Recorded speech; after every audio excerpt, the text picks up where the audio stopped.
Shockwaves to the president's executive action on immigration continue to be felt in Washington and around the nation. Has the president exceeded his constitutional authority?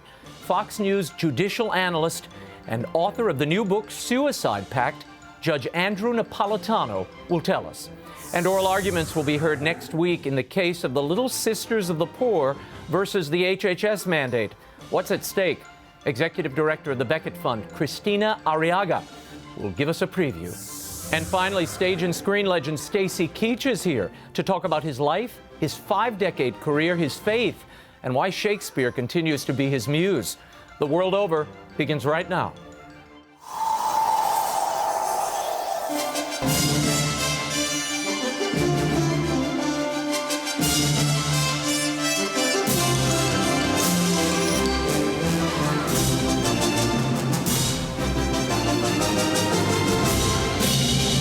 Now, from Washington, D.C., Raymond Arroyo. A warm welcome to all of you joining us in the United States and the world over. Judge ANDREW NAPOLITANO, KRISTINA Arriaga, and Stacy Keach are all straight ahead. If you'd like to comment on tonight's show, send me a tweet. I'm at Raymond Arroyo, or you can drop us an email at worldover@EWTN.com. We've got a lot to cover. Let's get right to it. Here is the brief news from the world over this week. Another wave of violence has left 300 or more dead in northeastern Nigeria as Boko Haram continues its efforts to carve out its own caliphate, a la the Islamic State. This past Friday, 2 suspected militants detonated suicide bombs during Muslim worship at a mosque. 120 were killed. Marketplace bombers killed another 50, and 2 Christian towns were firebombed. Meanwhile, the U.S. Embassy in the country is reporting that the Nigerian government has canceled a U.S.-led military training program for its soldiers. The program began in April. No explanation was offered. House Republicans took a largely symbolic vote on Thursday to voice opposition to President Barack Obama's executive action on immigration. Drafted by Florida Republican Ted Yoho, the bill states that the president does not have the authority to selectively stop deportations of certain categories of illegal immigrants. The bill would not undo President Obama's executive order. Supporters call it a messaging bill to assert Congress's legislative authority. 7 Republicans voted against the bill. The deadline for continuing to fund the government or shut it down looms next week. A vote on that is expected on Thursday. Also in Congress, the U.S. House approved a package of modest tax breaks that will allow individuals and businesses to claim deductions on their 2014 taxes. Legislators passed 55 so-called tax extenders, breaks that expired in 2013 but would be restored by this new legislation. The bill would include credits for research and development, energy, college students, and commuters. The legislation passed was far more modest than what was originally considered by Democrats and Republicans. The White House threatened to veto the bill for not doing enough for the working poor. Deductions and credits would total about $45 billion for taxpayers, but the perks will expire again on December 31st. The bill now goes to the Senate for final approval. And a backlash in Finland after its government passed a same-sex marriage law by a close vote this past Friday. In reaction, 8,000 members of the Lutheran Church of Finland, the official state church, have resigned. After the vote, Finland's leading prelate, Lutheran Archbishop Karl Mokinen, backed the gay marriage bill, sparking the exodus. Finland becomes the 12th European nation to legalize gay marriage. And the Dominican Republic's top prosecutor is offering praise for the Vatican's handling of the ongoing sex abuse case against a former Holy See ambassador to the Dominican Republic. Archbishop Joseph Wesolowski was recalled as papal nuncio last year and eventually laicized after allegations that he paid poor underage boys to perform sexual acts. He was recently put under house arrest by the Vatican. Still, he faces criminal charges. Dominican prosecutor Francisco Brito met this week with Vatican officials in Rome to discuss the case. And change at the Vatican is continuing under Pope Francis. On Wednesday, the Vatican announced without explanation that the commander of the Swiss Guard will be replaced after January of 2015. Colonel Daniel Henrig, 42, has led the Swiss Guard for 6 years and initially had his term extended by Pope Francis. The Telegraph is reporting the change as a sacking. According to Vatican observers, the Holy Father saw Henrig as too strict, and he wants the 500-year-old papal army to be less rigid in its rules, less military-like. The Holy Father has been seen breaking protocol with the Guard, shaking hands with them while at post, for example. He was also reported to have brought a cappuccino to one exhausted guard who stood post outside his door all night. The Pope insisted that the guard take a seat. Another breach of protocol. A replacement has not been named. And 10 years after then St. Louis Archbishop Raymond Burke said he would deny Holy Communion to pro-abortion presidential candidate John Kerry, the debate continues. In an appearance on CBS's Face the Nation, Chicago's new Archbishop Blaise Cupich seemed to indicate that he would allow pro-abortion politicians to receive the Eucharist. Here's his exchange with Nora O'Donnell. So when you say we cannot politicize the communion rail, you would give communion to politicians, for instance, who support abortion rights? I would not use the Eucharist, or as they call it, the communion rail, as a place to have those discussions, or a way in which people would be either excluded from the life of the Church. The Eucharist is an opportunity of grace and conversion. It's also a time of forgiveness of sins. So my hope would be that that grace would be instrumental in bringing people to the truth. The Church's canon law 915 stipulates a prohibition for anyone who publicly opposes church teaching, according to canonical experts. It reads in part, those obstinately persevering in manifest grave sin are not to be admitted to Holy Communion. End quote. Pope Francis opened the Year for Consecrated Life this week, challenging men and women religious to live lives of courage, communion, and joy. On November 28th, the Vatican issued the Pope's apostolic letter to all consecrated persons in which he cautioned the Church against being closed in on itself and stifled by petty squabbles. He encouraged all those who have taken vows to be joyful and prophetic witnesses to the gospel. The Year for Consecrated Life will conclude in February of 2016. And the Vatican's chief economic minister has announced that hundreds of millions of euros have been found, tucked away, in his words, in the accounts of several Vatican congregations, funds that do not appear on any of the Holy See's financial records. Prefect of the Secretariat for the Economy, Cardinal George Pell, told the UK Catholic Herald that the discovery shows the Vatican's financial picture is much healthier than previously believed. The Cardinal did not suggest any malfeasance, but he did speak of the relatively loose financial practices in many Vatican departments prior to Pope Francis's reforms. Since the Pope's election last year, the Holy See has carried out a major restructuring in order to comply with international financial standards. Pell stressed that the Vatican is not broke and that the new reforms should prevent a return to what he described as the bad old days. And the long-running feud between the Catholic League and the American Atheist Organization continues this year in California. Catholic League President Bill Donahue commissioned a billboard in Los Angeles between Century City and downtown. This year's reads, "Not all Christian haters are equal. Abroad, we're beheaded. At home, we're bashed. The differences are profound. So are the similarities. Have a peaceful and joyous Christmas." The New Jersey-based American Atheists have billboards in various communities in the South this year, including Nashville, Memphis, and St. Louis. Theirs feature a young girl writing a letter to Santa that reads, "Dear Santa, all I want for Christmas is to skip church. I'm too old for fairy tales." 'Tis the season, I suppose. And a rare collection of Shakespeare's plays was discovered recently in a small town in France. The rare first folio was part of a collection that once belonged to a Jesuit college in Saint-Omer, near Calais. And it may provide further evidence that the bard was a Catholic, or was at least sympathetic to the oppressed Catholics of his day.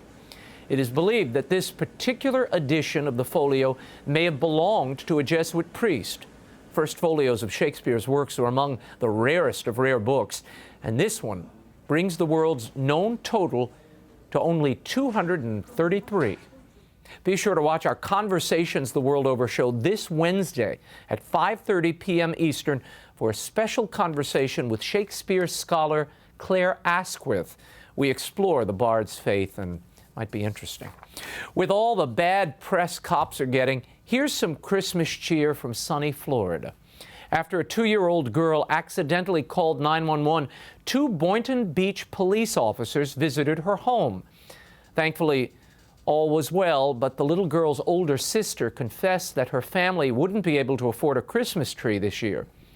Officers Barry Ward and Terrence Paramore decided to take matters into their own hands. They headed to a nearby Home Depot and with their own funds purchased a tree, lights, ornaments, and gifts which they delivered to the little girl's home later that day. One of the officers was wearing a body cam, and the heartwarming video has since gone viral. It's a good reminder of what this season is all about. Good for those officers.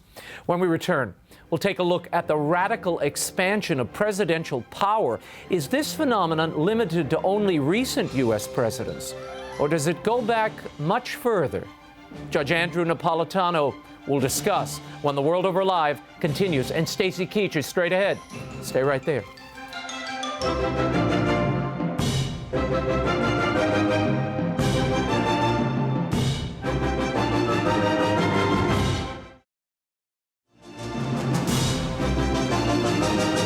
Now, once again, Raymond Arroyo.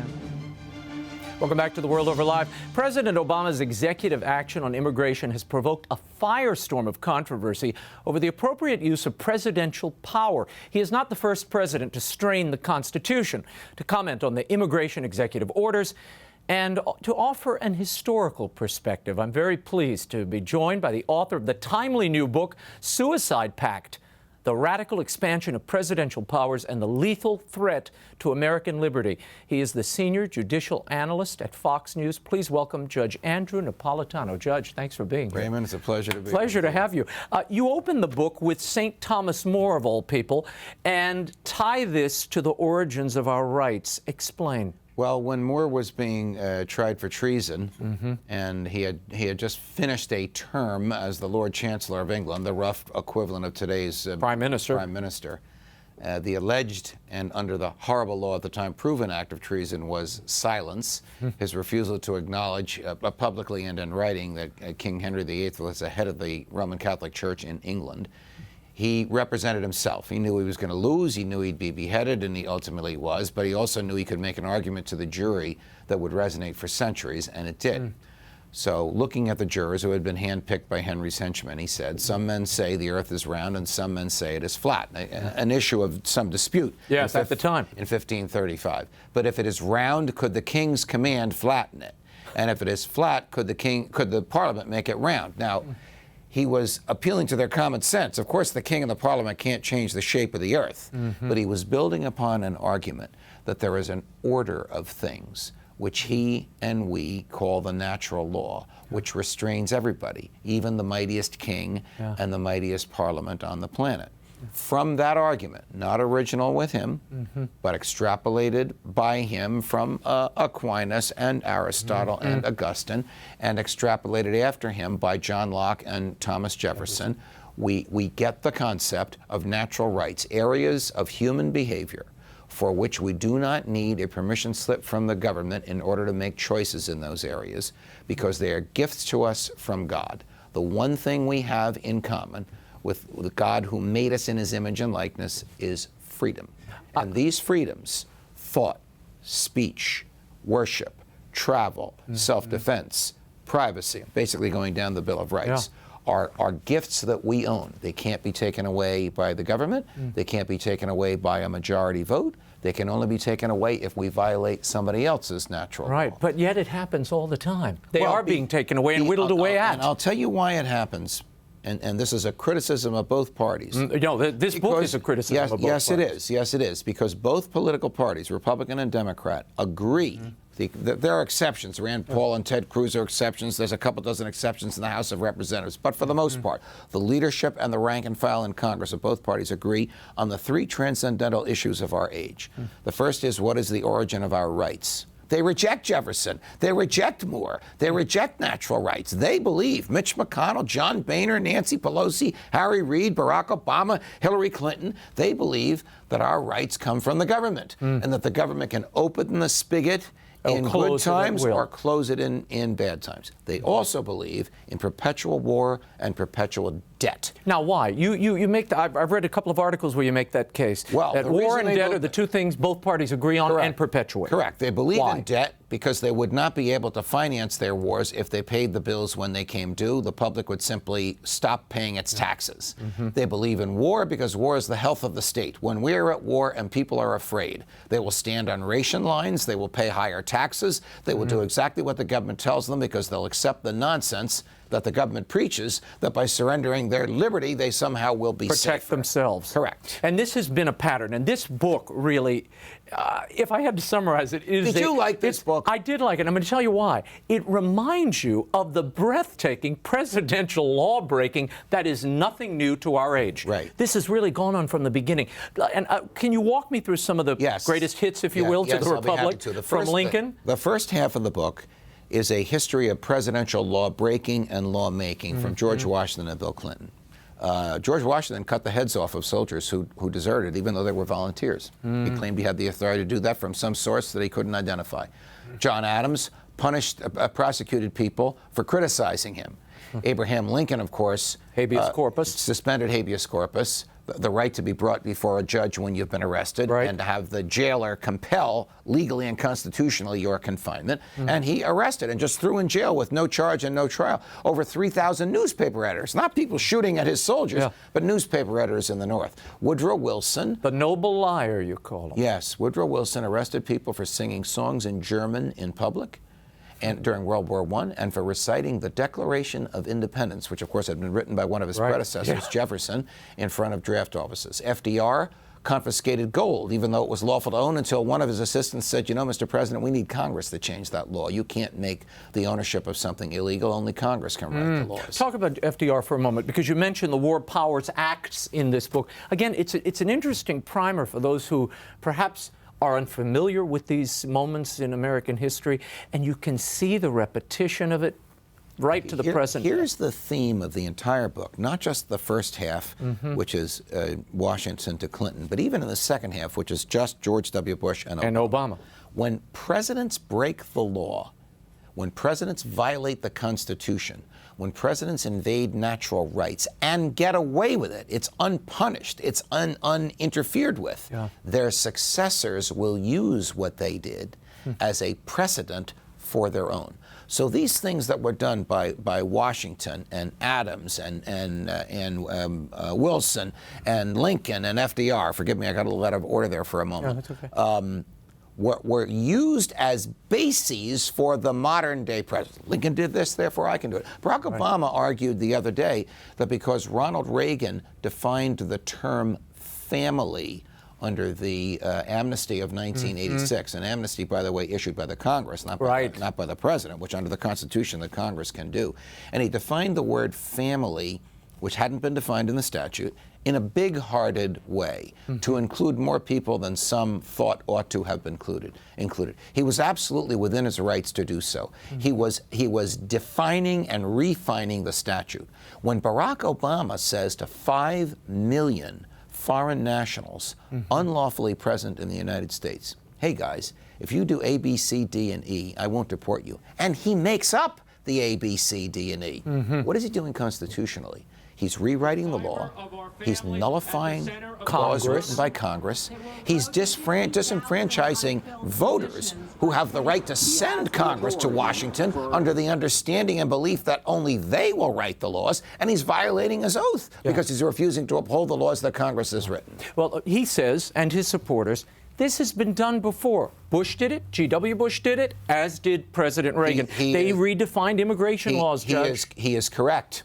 Not to the extent to which he's doing it. Because they did it in reaction to a congressional act. They actually interpreted the words in a congressional act to make the act broader in its coverage. He is rejecting the law. He's not rejecting a law that he vetoed. He's rejecting a law that was the law when he took an oath to uphold the law. And Madison, who wrote the Constitution and the presidential oath of office, as you know, and most folks watching us now know, is in the Constitution, told us in his notes, he added the word faithfully into that oath. You will enforce the laws faithfully, to remind presidents that they must enforce the laws whether they agree with them or not. So, listen, if George W. Bush spied and lied and tortured and brought us into an unjust war, Barack Obama has spied and lied and killed Americans under some sort of a bizarre theory that even though they're uncharged, untried, unconvicted, because due process is inconvenient, I can execute them. That is the most extreme legal argument ever made by a president of the United States. Even Lincoln, who killed Americans, at least argued, they are shooting at my soldiers, we can shoot back. It's a moral argument, but it's sound legally. There is no soundness to Barack Obama's argument. You write in this book of George W. Bush that he began an aggressive public assault on personal freedoms. Talk to me about your concerns with the Patriot Act of 2001 and what it has borne in time. The Patriot Act is arguably the most abominable, unconstitutional piece of legislation since the Alien and Sedition Acts, which enabled John Adams to punish political speech with which he disagreed. The Patriot Act actually does the unthinkable. One of the reasons the revolution was fought was because judges permitted British soldiers to write their own search warrants. These weren't American judges, these were British judges. This is called the Writs of Assistance Act. It was so unpopular that Parliament rescinded this authority, but the damage had been done. One of the reasons we have the Fourth Amendment is to assure that the government here would never do to Americans what the King and Parliament had done to colonists. Lo and behold, the Patriot Act permits federal agents to write their own search warrants. And when they serve the search warrants on the possessor of documents or records, they say to that possessor of records, you can't tell anybody about this. You can't tell your spouse. You can't tell your priest in confessional. You can't tell your lawyer. You can't even tell a judge in a public courtroom, or we will prosecute you for speech. So the Patriot Act not only interferes with privacy, not only violates the Fourth Amendment, it violates the First Amendment by punishing speech. It's been held unconstitutional by 6 different federal judges. The government continues to use it all the time. Wow. So Thomas More was right. Speech can get your silence can get your head lobbed off. Yes, Thomas More was right. But the quote that you extracted from the book is George W. Bush claiming that because we're at war, he has derived powers from some source other than the Constitution.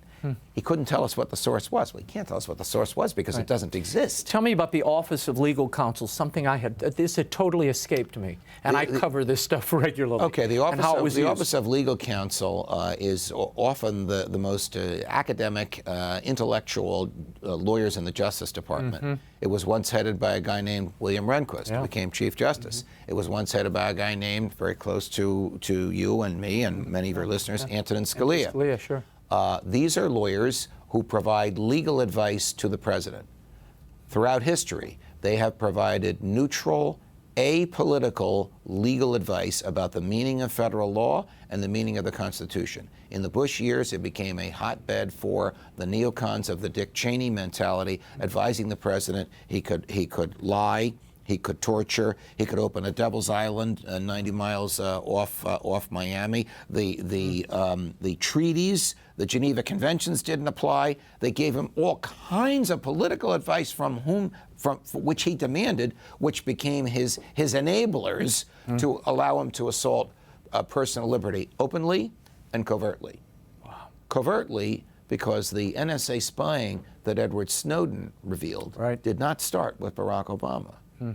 It started with George W. Bush. But it has continued, despite the president's stated opposition. Obama has done the spying in a far more aggressive way. But under Bush, they at least targeted people. Under Obama, they don't target anybody. Under Obama, it's all spying on everyone all the time. But an interesting thing about the NSA spying is the New York Times found out about it in early 2004 and sat on it until early 2005. Well, who should be upset about that? Certainly John Kerry, but in reality, every voter. Because every voter ought to have known what George Bush was doing to them behind their backs and illegally at the time he sought re-election. The Times, as a favorite of Bush, sat on it until after Election Day. I want to move on to some contemporary stories. We're seeing marches. We're seeing people crowd Times Square here in Washington, D.C., standing on interstates and in some of the squares and circles here, in protest of this Garner case, where this man was apprehended by an officer in a chokehold. He died. Right. Your thoughts? The grand jury decided not to convict. They said there's not enough evidence. Okay, I have a couple of thoughts on it. First of all, the physical act he was engaged in is not even a crime in New York. The video looks awfully bad, Judge. Selling cigarettes for $1 a pop. Cigarettes on which he paid taxes when he bought the cigarettes. He can't collect taxes. He's not authorized to collect taxes. So it was a subterfuge why he was stopped. Right. But to use deadly force, lethal force on a human being who's not using lethal force on you, even though he's resisting arrest. Even though he's resisting arrest, is a violation of federal and state law. But here's what the prosecutor did. Instead of using the grand jury as a charging instrument, is there enough evidence here to charge this person with this crime? That's all you have to ask the grand jury. He presented the whole case. He presented the cop's defense to the grand jury and let them decide whether or not the cop had been proven guilty beyond a reasonable doubt. That's a perversion of the grand jury process. The prosecutor in Ferguson, Missouri, did the same thing with respect to Officer Darren Wilson. These are two popularly elected prosecutors, not from my system in New Jersey and the federal system where you're appointed. These guys were more concerned with their re-election. They couldn't make a hard decision. They wanted the grand jurors to make the hard decision. So is the Attorney General right, Eric Holder, to have federal oversight in both these cases? Absolutely. Both of those cops will now be indicted by the feds. And let me tell you, it would have been easier for the justice system, for the victims, for the public, and for the cops themselves had they been tried in state court. When the feds try cops in federal court, the feds win.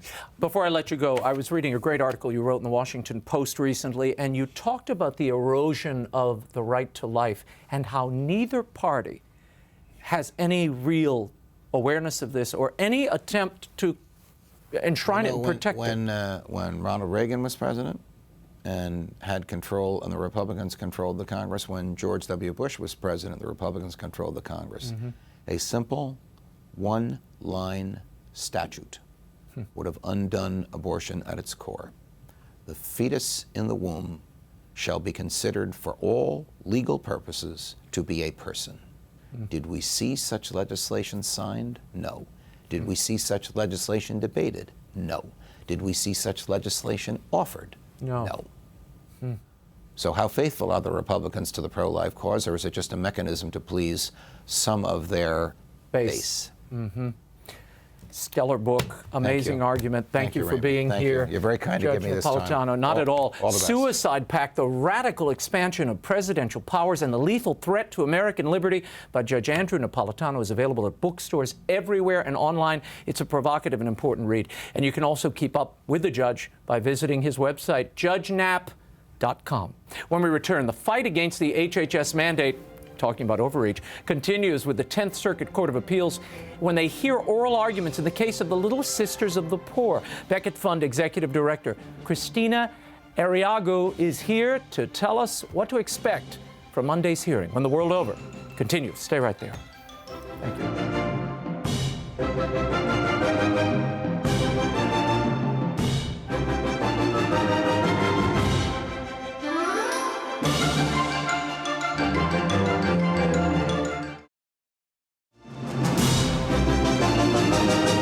Now, once again, Raymond Arroyo.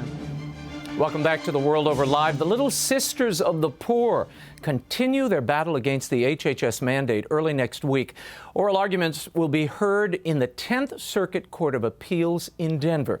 The sisters are joined by 400 other plaintiffs in their effort to avoid providing contraceptive, sterilization, and abortifacient coverage in their employee health plans.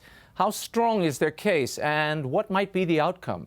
KRISTINA Arriaga is the executive director of the Becket Fund, the firm representing the Little Sisters. KRISTINA, thanks for being here. Great being here, Raymond. Tell me about the current state of this HHS mandate. We've been covering this for, it seems, forever here.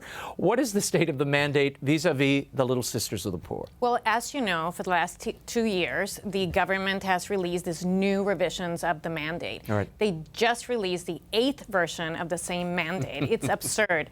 They lost the for-profit case of Hobby Lobby before the Supreme Court. The sisters won in the Supreme Court a preliminary injunction from Justice Sotomayor, but the government's still insisting on pursuing and bullying the Little Sisters into providing these drugs for their employees. Wow. Tell me about the second set of rules, because there was a new version. There was the first rule, and then there was a second rule. Now, the second rule, didn't it require them to fill out some notification and send that to the government, alerting the government to the third party that would be providing contraceptives and abortifacients and sterilization services to their employees, right? That's right. That's exactly right. And if it sounds confusing, it is because it is confusing. The whole thing is a sham. But why are the sisters opposed to filling out a piece of paper and saying business XYZ is going to be taking care of this part of our health care? The government is arguing that by signing that form, all the Little Sisters are doing is to raise their hand and say, we will not provide these contraceptives. However, that is untrue. By signing the form, the Little Sisters are obliging, contractually forcing their insurer, which is also a church insurer, to provide these services and these drugs and abortion-causing devices to their employees. So these oral arguments are set to begin on December 8th. What should we expect to hear? The Little Sisters have an extraordinarily strong case. Other courts have already ruled, for instance, in favor of Ave Maria, and they have said that this new accommodation is not an accommodation. The Little Sisters are also in a class action suit. Hundreds of thousands of ministries are going to be affected by what happens to the Little Sisters. So we believe at the Becket Fund that this mandate is unconstitutional and that is unprecedented and un-American. Not since the Little Sisters appeared on our show have they made a public statement about this case. So Mother Lorraine, the Provincial Superior for the Little Sisters of the Poor, for the first time ever, is going to be making a public statement on December 8th. Why? Precisely. The Little Sisters feel very strongly that they have been called to serve the poor and the elderly poor, and all they want to do is return to their ministry. And instead, they are being bullied by the government into either providing these services or being fined out of existence. Okay, what do you think happens? What should the audience be looking for coming out of this hearing? I mean, when will the 10th Circuit have a decision? So the 10th Circuit can take its sweet time making a decision. And they often do. And they often do. But we'll be praying with Little Sisters that we have a good outcome. The Becket Fund has the best attorneys arguing this case. We have a really good win record. So we're really hoping for the Little Sisters that we can win this for them as well. Do you think this ends up back in the Supreme Court? That's an excellent question. If there's a split circuit, in other words, if there's a similar case in another circuit and the Little Sisters either win or lose the case, this may go back to the Supreme Court, and we may very well see ourselves in the Supreme Court next term. Wow, amazing. Well, we will keep on top of it, KRISTINA. Thank you Thank you very for much. being here. You can follow the progress of the Little Sisters of the Poor's case in the 10th Circuit and much more by visiting becketfund.org. My next guest is a stage and screen acting legend. He's been hailed as one of America's great classical actors. He's distinguished himself in roles as diverse as Barabbas in Franco Zeffirelli's Jesus of Nazareth, to Bad Bob in the life and times of Judge Roy Bean, to television's Mike Hammer. He's won a Golden Globe. He's been nominated for Emmys and Tonys. And he's not yet finished. In his memoir, All in All, An Actor's Life on and Off the Stage, he reveals the triumphs and rough patches of his remarkable career. I sat down with him recently in studio to talk about the journey so far and the faith that keeps him in the game. Here's an encore of my exclusive interview with Stacy Keach. Stacy Keach has been an incredible career. 5 decades it has spanned. When you look back, did you ever imagine you would be here? By the way, headlining in a major Shakespeare production, not one but 2 shows in repertory. Right, right.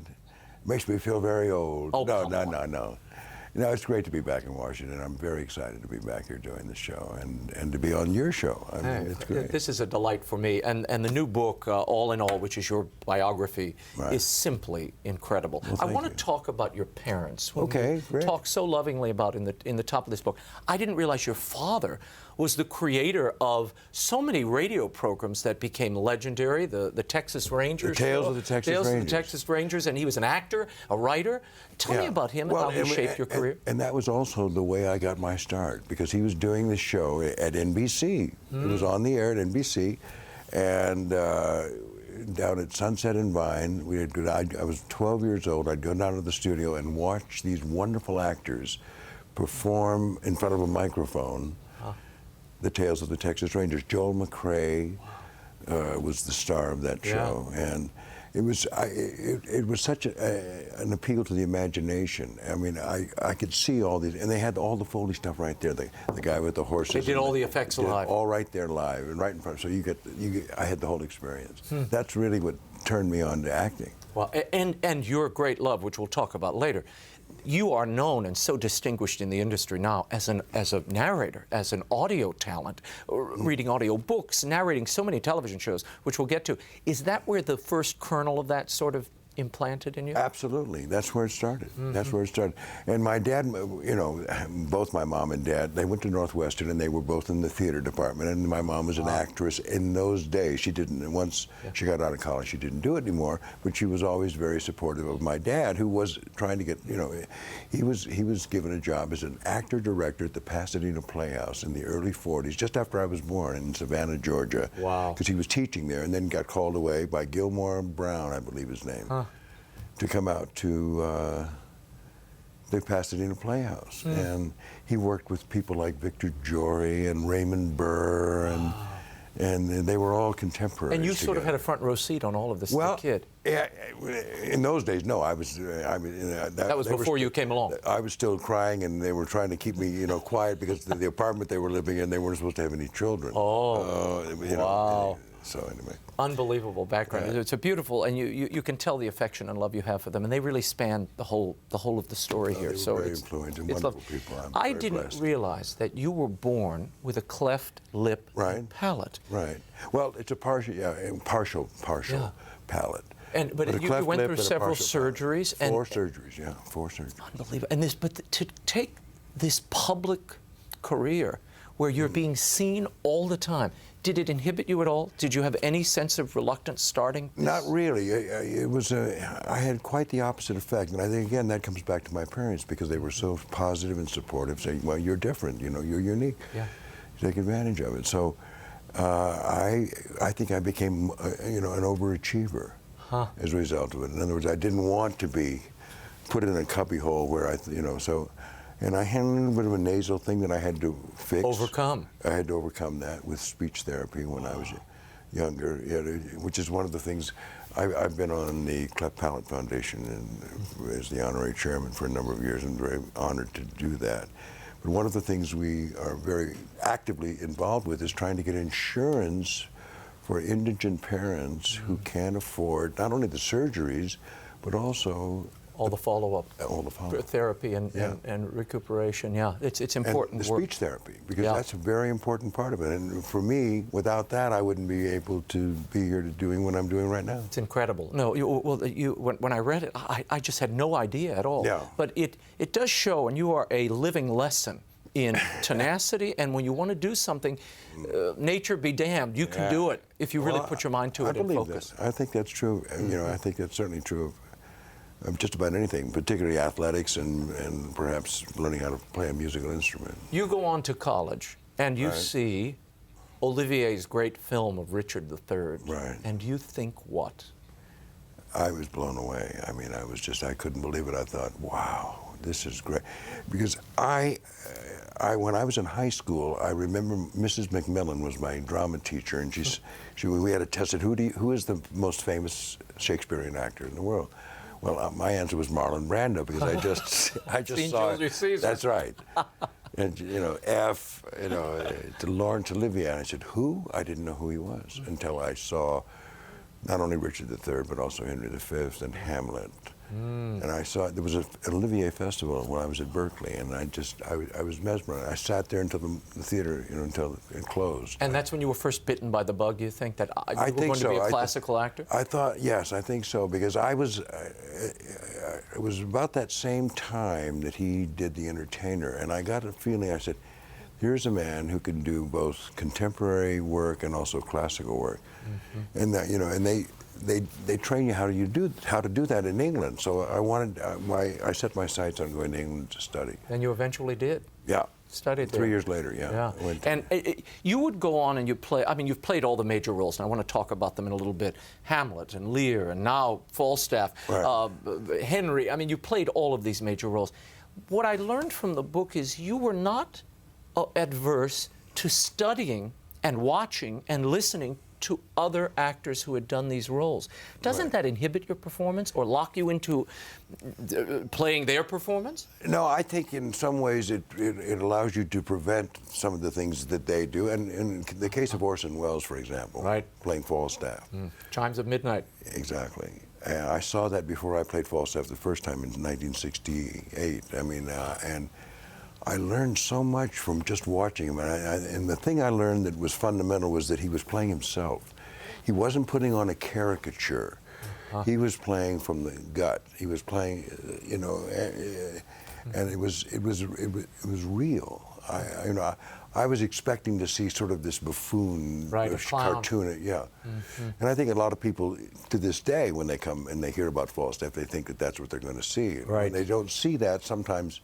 I mean, some critics were very disappointed at the end. They thought I was too understated. Yeah. No, I would disagree with them violently. And I've seen this production now 3 times, as Falstaff in the 2 Henry plays. You bring not only a moving pathos and a true sense, that true sense that you talked about, that Orson Welles, I think, brought. There is also this light, buoyant sweetness, and you see the desperation in this man. Yeah. From early on. How much of that was part of your thinking as you went in? Well, you know, when I did it when I was 27, I had some insights, but that were, I think, they were generated specifically by my ability to imitate. I was doing a lot of imitation of Orson Welles. I didn't have that internal knowledge, that experience and time 46 years later. That you can bring to it. Exactly. So, you know, it's like, I mean, I jokingly say in those days I was trying to be old and fat, and today I'm trying to be young and thin, as Falstaff, you know. But I'm very happy you point that out, because there is a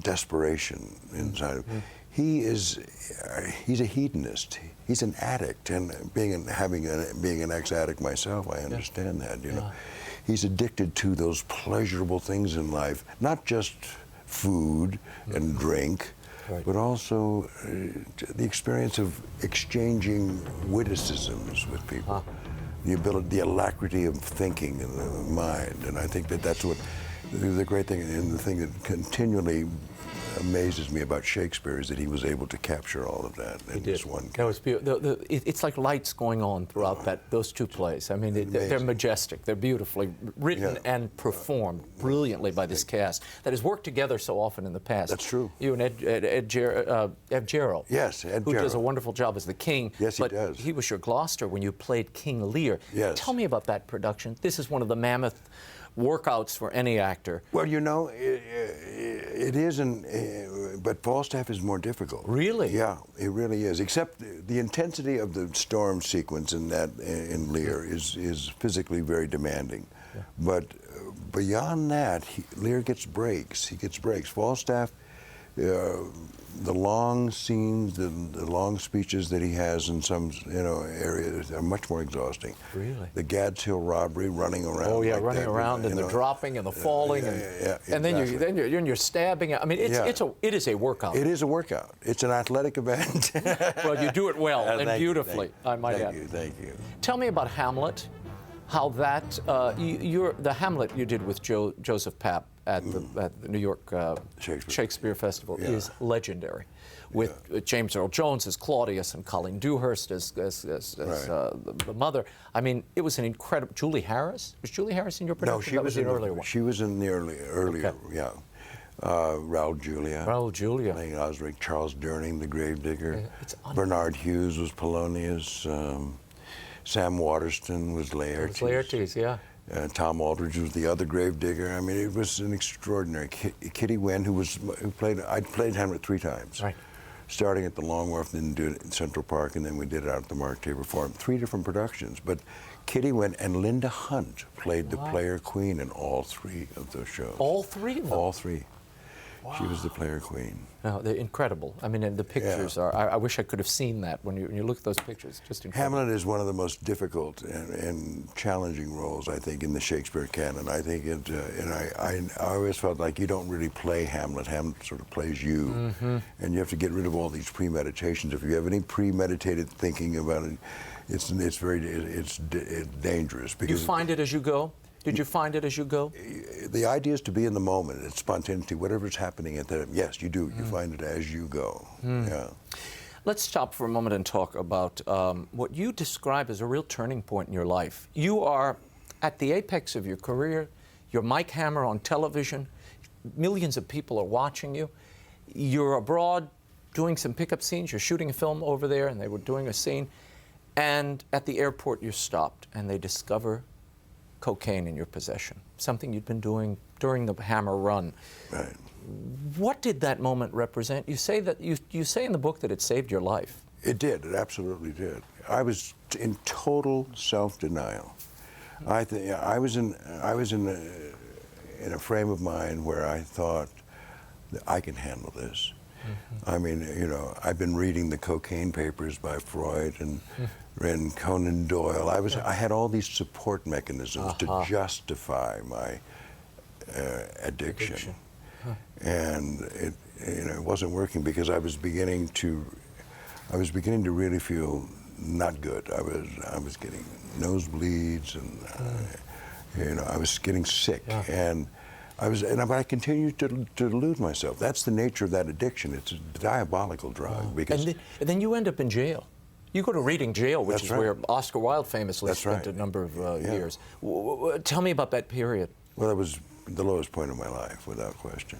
But you also say that it allowed you to deepen your faith because of the time. Tell me about that.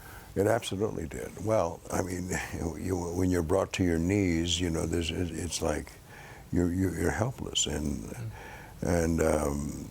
I met a priest who was the chaplain at Reading, and befriended him, and he took an interest in me, and I wondered. I've often wondered if that was because of my celebrity status, or if it was genuine. Because after I got out, and we actually brought him and his wife to my parents, were so grateful because I would get phone calls and I would be able to communicate through him. And he would also allow me to get cigarettes smuggled in through the church, as you know. Well, they just destroyed Reading Jail, so I can talk about it. You can talk about it freely now. By the way, you also based the warden that you played in Jailbreak, the Fox show. Prison Break. Prison Break, sorry. On that warden. He was a wonderful man, and still alive, Really? Warren Hayday, Because he was somebody who believed in compassion and rehabilitation. He believed that people who were in, as I was, because I was a drug user, should be in a medical facility rather than prison. But I had tried to sneak the stuff in, so it was a felony, and that was. Around this time, you've already met the woman you would marry, Malgosia, who you'd go on to have 2 beautiful children with. Yes. And you converted at that point. I did. In there. Yeah. Tell me why. You converted to the Catholic Church. Well, I was raised as an Episcopalian. And during the time, in the Nicene Creed, there's that one phrase, I believe in the Holy Catholic Church. Well, I took that literally. I didn't, I didn't think it was the generic, I took it literally. You took it as, of course, I just follow what they do. I'm just, so I'm just a sort of I'm an almost Catholic. as an Episcopalian, which is true in a sense because it's the Church of England. Very close, yeah, very close. And you met Saint Pope John Paul the Great through your wife and her Polish connections, I noticed. That's right, exactly. What was that like? We were in the Cannes Film Festival, and she said, maybe we should go to Rome and have our son blessed by the Pope. I said, well, sure. She said, I'm going to call the Vatican. I thought, oh, come on, you're great. But she's Polish, and she went to the same school that Pope John had gone to. The same, they went to the same school. In Krakow? In Warsaw. Warsaw, okay. Yeah, outside of Warsaw, and he had studied there. And she got a hold of somebody who was Polish at the Vatican and made this appointment. And then it was for a Tuesday, and then I remember there was something that came up, we had to change it. She says, I will ask you, she said, can you change the appointment from Tuesday to Wednesday? I mean, just... And they did it? They did it. I couldn't believe it. Well, that's solidarity with Polish people. Yeah. And what was it like? What did you think? Oh, it was amazing. I mean, he was an extraordinary man. Yeah, he was. What an energy. I mean, he just glowed. He radiated. He was extraordinary. And I thought, that has a lot to do with the fact that he was an ex-actor. That's true. No, he had that magnetism. He had a fantastic presence. It was incredible. Amazing. Let's talk about your audio career as a voiceover artist. Right. You've done Nova on PBS for a decade. American Greed on CNBC, which goes on all the time. The National Geographic, the Truth and Life audio Bible that Carla Mari and myself produced, and you were such a part of. The Word of Promise before that. Right. What drives you to want to spend so much of your time on that very difficult, when denied the visible, it's a very difficult art, and people don't realize that. Again, it comes back to that time when I was down there at the NBC studios with my dad.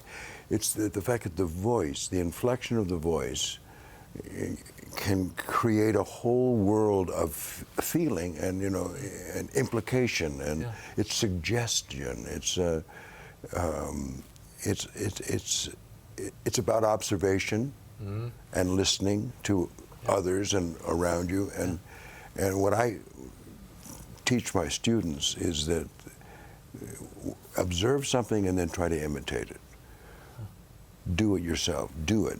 When you hear something on the radio, whatever it is, imitate it. Pick it up and try to imitate it. Try to do it. Try to do it, and that will allow you to expand your vocabulary, your emotional vocabulary, in terms of how to. What inflection to use, whether it's the intensity to use, how to work in front of a microphone. Yeah, and it's an art. It is. I was just with my friend Jim Caviezel, and he said he was so amazed watching you, and he learned so much watching you in the booth because of the intensity and the way you would draw meaning and inflection out that was lost on so many other actors. I've had the great benefit of working with some wonderful directors in radio.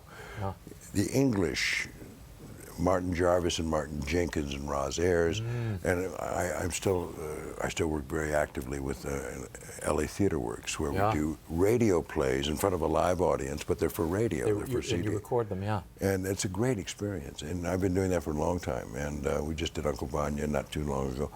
And one of the things that they teach or have taught me is that what you're doing is you're making a movie of the mind. And you're doing it with your voice. So it's like you still have all of the same instincts that propel your work and motor your work as an actor. You translate, in the voice. And generally, I find myself really just performing in front of a microphone the same way I would if it was working in front of a camera. Wow. Tell me what you learned from playing St. John when you played the Apostle John in The Truth and Life. Did you come away with anything you didn't expect going in? Absolutely. First of all, I mean, I was unaware of the closeness of John to Jesus in terms of the fact that he was his best friend. He was his closest friend. And for that same man to write Revelations. Yeah, that's right. I mean... And it's a very different text. Totally. How did you deal with that? How did you approach Well, Revelation? I was very overwhelmed by it at first, because I felt they're almost two different people. I mean, it was hard to reconcile John's loving nature and his gentleness with the brutality and the violence of Revelations. But it's the Bible. Yeah, and, it's there. So it's there. Yeah, well, that was after. I think that's after they dipped him in the oil. And, he went through a lot of suffering, but he was the only one who didn't die. But I guess he was. They say history, the tradition tells us he was certainly roughed up by that time. But what a vision! What a piece of just text. Extraordinary. It's amazing. Well, the book itself. I mean, and having also done Paul and Job. Right. I think Paul is probably one of the most fascinating characters in the Bible, I think, and very contradictory. I mean, in terms of being able to define what is the law, what is the law. I mean, in those days, of course, Moses had a lot to say. Yeah. And that mind, you feel that mind and how vibrant it is as he moves through it. It's just amazing. And if people haven't heard it, they should get it, because I think these are definitive readings of these roles. I mean, it's just incredible. But I could say that about just anything you do. Oh, no. Tell me your favorite Shakespeare. If you had to give me a little quatraint of Shakespeare for our audience, what would it be? What is honor? I mean, it's in my mind right now. I keep working on that. So the other night I came up with something. I mean, because Falstaff has the advantage of being able to address the audience directly in his soliloquies. He talks to them. So I really went, I said, well, what is honor? And I was looking for people, it's like, you have it's a word. What's in that word?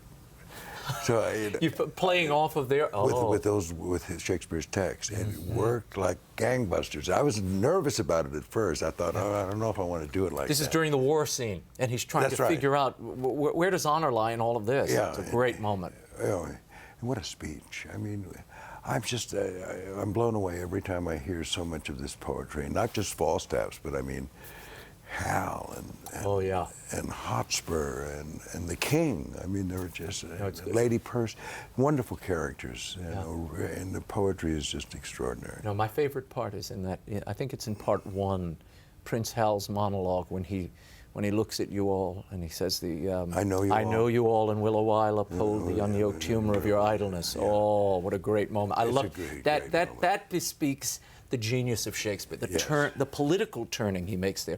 When this loose behavior I throw off and pay the debt I never promised it. Oh yeah, you got it. You know it. Well, one day we'll do it together. Did you ever play it? Long time ago.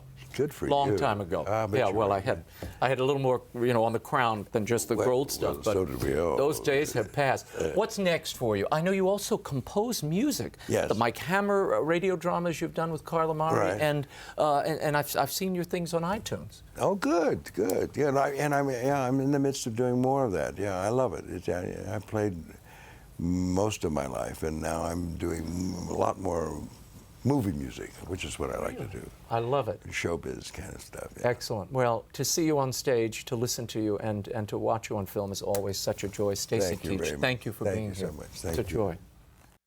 All in all, an actor's life on and off the stage. Stacy's terrific memoir is available at bookstores everywhere and online. Until next week, the show continues on Facebook and Twitter. Like me on Facebook, follow me on Twitter. Let me know what you think of tonight's show. Also, sign up for my free e-blast at RaymondArroyo.com. I'll send you some great links and some big news before I announce it on air. Don't miss next week's show, our exclusive interview with Angelina Jolie, director of the new film Unbroken. And Mother Assumpta Long of the Dominican Sisters of Mary will be here to share their new musical project and much more. In the meantime, we'll be scouting the world over for all that is seen and unseen.